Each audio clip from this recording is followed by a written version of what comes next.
Hey everyone, Garcar Karungus here, and today I'm going to be going over some of my thoughts for the latest chapter of the rezero web novel, and hence, this will contain spoilers if you are not caught up. Arc 8 Chapter 4, Warrior's Instinct, was a rather straightforward chapter, focusing on one key element and seeing that through to the end, but it raised and reinforced some interesting points about the zombie situation, especially regarding their motives, mentality, abilities, and more, which overall gives some more implications as to what may happen with the other zombies that we may see.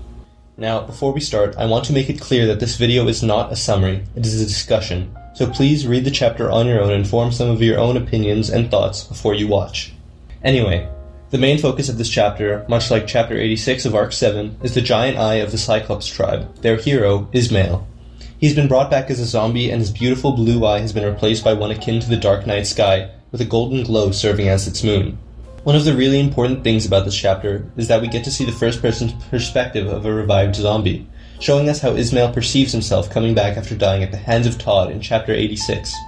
He feels motivated by his strong feelings of abhorrence for Todd, which allows him to move in his new cold body.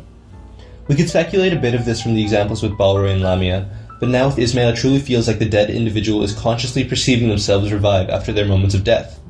Later in the chapter, we also see Ismail's full personality remain intact. However, this chapter makes it very clear what influence Sphinx is having on the zombies.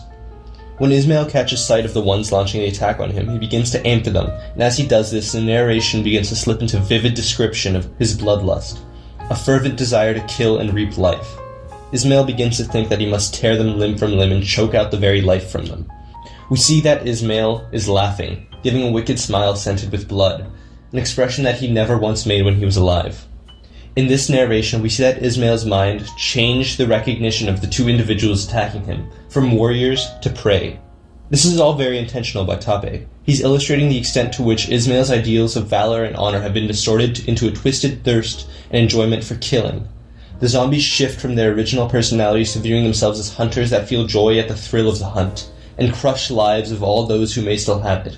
At the very end, the influence over him is exemplified best, as the influences of Sphinx overpower his own instincts as a warrior, causing him to make a foolish decision that the real Ismail would have absolutely never made. He opts to try and tank the attack with his new body, and counterattack with his battle axe, instead of dodge like his warrior instincts would have preferred to do.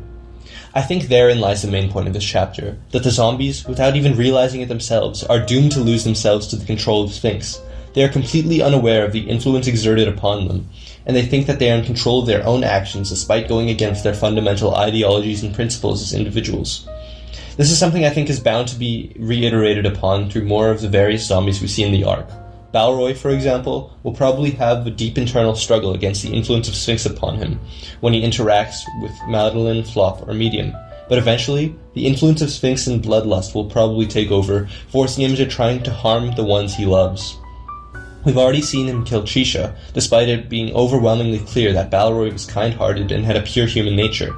We've even seen a bit more of this with Lamia in chapter 109 of Arc 7, and she even seems to be a bit more informed on the situation, stating that the Empire is coming to an end, even though that would go against her wishes that she had as a living being. Ismail's ability with his eye is still fully functioning, which reinforces the idea that all the zombies can perform to the extent that they did when they were alive, and keep all special magic and powers that they had. This actually got me thinking, and I considered the possibility for Melinda to come back as a zombie and make use of her evil eye. This could have a lot of potential, as for example, forcing Al to confront his regrets and such could be absolutely massive, and give us a lot of insight to his character. What I think holds the most potential for Melinda, though, is Heinkel. Melinda saved him when he was still in Thresh's womb, so having these two characters interact would be fantastic.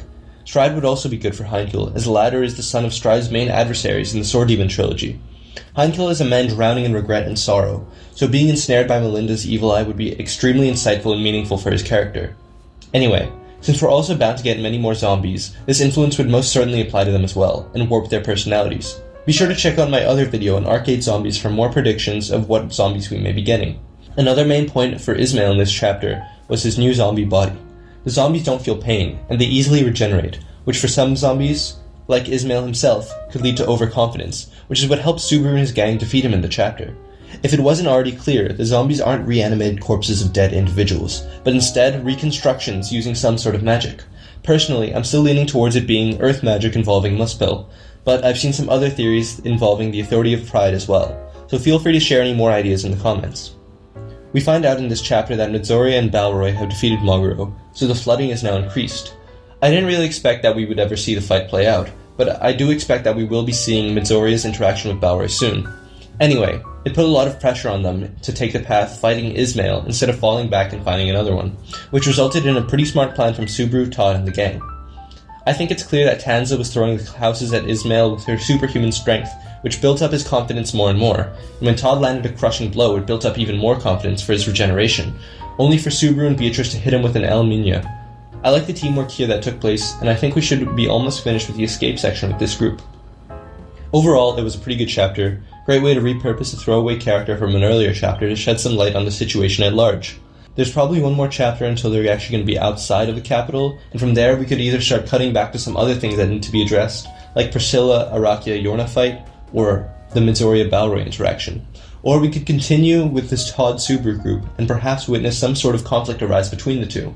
Or we could encounter Jamal and Ram, who are at the third bastion, which would give us 2 sets of sibling reunions, but would certainly be a massive problem for Todd, as for his purposes, Jamal needs to be dead. Anyway, those are my thoughts for the chapter. Thanks for watching. Make sure to subscribe if you want to see more ReZero content, and also follow me on Twitter at GarmentOnCar. Also check out our web novel translations on witchculttranslations.com. And yeah, thanks for watching. That's about it for now. Bye bye.